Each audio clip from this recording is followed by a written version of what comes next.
stand backwards and forwards. Okay, thank you. And that's my microphone? Okay. Good morning. My name is Susanne Smeeton. I'm from Austria. That explains my English and my accent. And I'm living in Australia for almost 6 years now.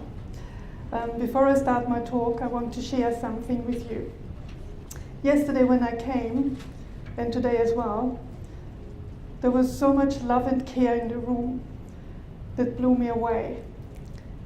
It was such a special experience for me to be in a room with so much and so many loving and caring people. You all made my heart sing. So I want to say thank you to you for that. Thank you for this very special experience. Now back to business. So, I'm a Bowen-Emmett therapist in Geelong West, and I'm very thrilled to talk to you today and share my experience with Madison O'Keefe, a Rett syndrome girl. I have the joy and pleasure to treat, and I want to say thank you to Maddie and her parents, Tracy and Adrian. Without them, I wouldn't be here. And I would love to say thank you to Bill for giving me the opportunity to speak to you today. It feels a bit funny for me to stand here in front of you, as I know the real experts are you. As you look after your girls every day, while I see my girl once a week for about half an hour or 45 minutes. I met Maddie and her parents about 1.5 years ago, when Maddie was 9 years old. She sat in her wheelchair, totally locked up in an awful posture, and all I could hear were the grinding of her teeth. Wow, this little girl had strength in her jaw. I thought she would crack one tooth after the other in the next few minutes.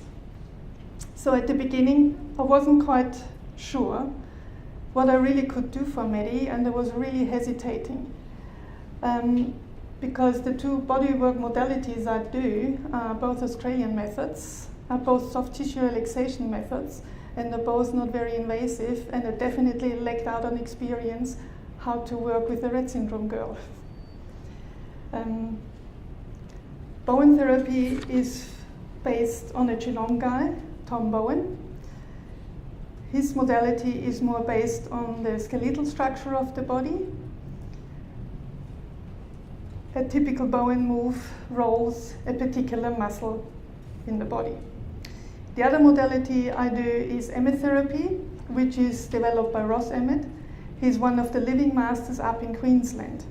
His modality is focused on the quick release of aches and pains and the quick improvement of flexibility. A typical Emmett move is, for example, this one.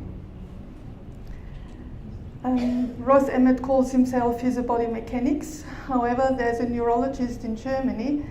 She went into neuro research because she was born with a genetical neurological problem, and she went to one of Ross's classes and had big improvement.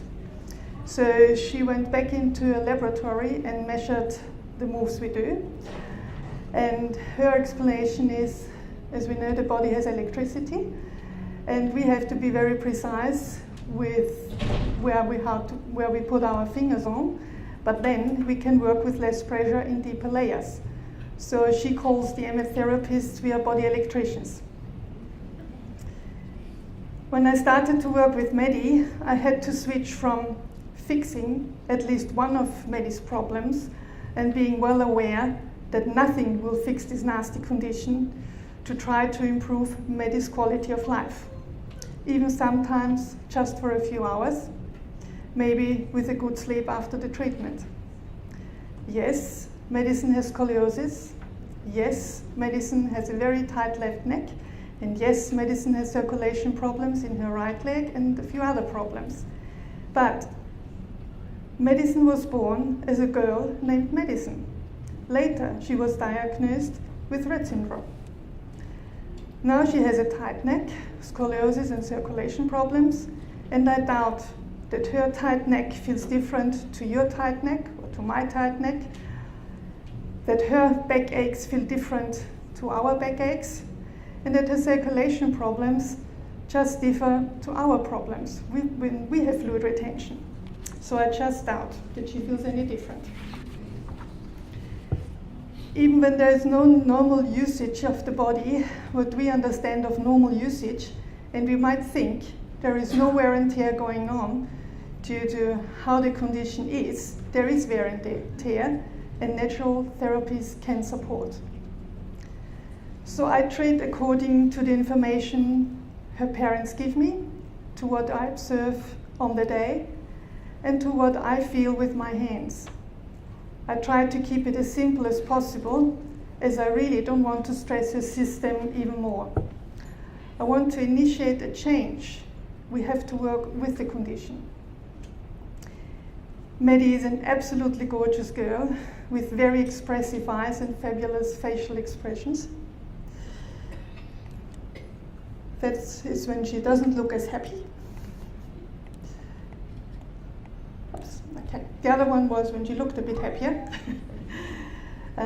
You can't miss it when she wants to tell you something.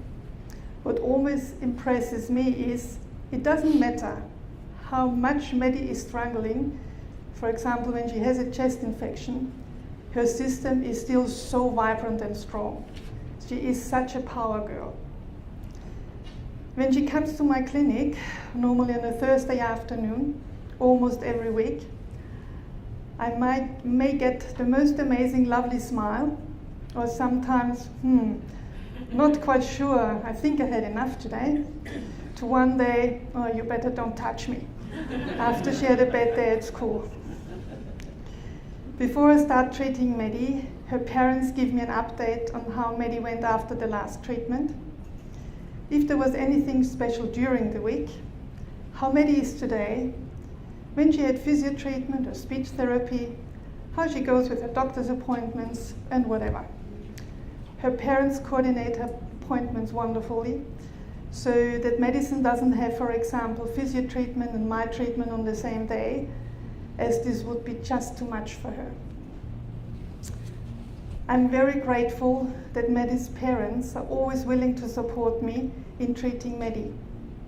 When I work on her spine to counterbalance her scoliosis and to improve the nerval and blood supply through the organs, her parents, mum and dad, both help me to get her on her tummy. She's then lying on a pregnancy cushion, lying through a face hole, and she's watching a video via Treater. At the beginning, it felt like she was a bit unsure about the new experience, but now she relaxes quite quickly, and it feels like she enjoys to lie in a different position. I work on her pelvis and on her back until she tells me it's time to roll over. The alignment changes happening are extraordinarily. Her body is so fascinating to watch, how this tiny body with these long model legs takes it on so quickly, and how it changes into a much better alignment. It always touches me. However, this is at the moment my biggest disappointment. The amazing alignment changes do not last, as there are too many overriding factors of the condition. This is very disappointing. I still don't give up. After she let me know she wants to roll over, her parents turn her over on her back again. I try to position her so that she still can watch the movie, but most of the time Maddie is following me around with her eyes. She always looks straight into my eyes, and at the beginning she didn't like it when I talked to her parents while I treated her. It was our special you and me time, our special Medicine and Susanne time, and I better listen. The grinding of her teeth still remains the indicator of how much tension Maddie has in her jaw and neck. She's absolutely wonderful and brave when I have to touch really sore spots, when I have to move the muscles which aren't that tight. I know sore spots are sore spots, and I know they hurt. Sometimes I get a look like, what was that for? But with a little explanation like, oh Maddie, this naughty little muscle needs to move just a little bit more to make you feel a bit more comfortable, I'm allowed to do whatever I have to do. We really work well together. Maddie trusts me that I have to do what I have to do to make her feel better, and I listen and stop when she lets me know that she had enough. Very rarely, I still have to check and do a few more moves even after she has expressed the "now it's enough" face. When Maddie is on her tummy, Bowen therapy works wonderfully and releases lots of tension along her spine. I'm very humbled to think that Tom Bowen worked as well a lot with kids with special needs. And now I do a bit of his work to help one of these special girls. When Maddie is lying on her back, almost sitting up, I work with Emmett moves, for example crossovers, to counterbalance her scoliosis again. Unfortunately, once a week is not enough.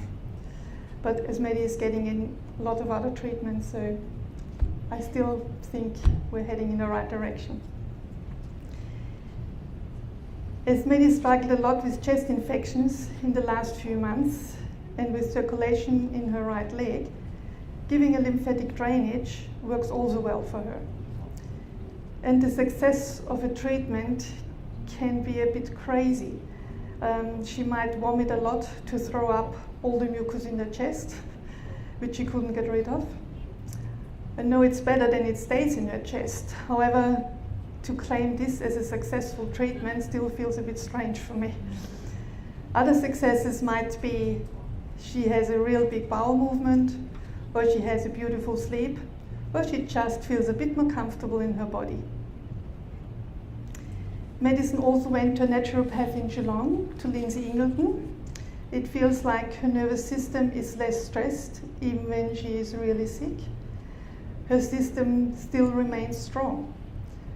When the body's chemistry is right, bodywork is taken on so much better.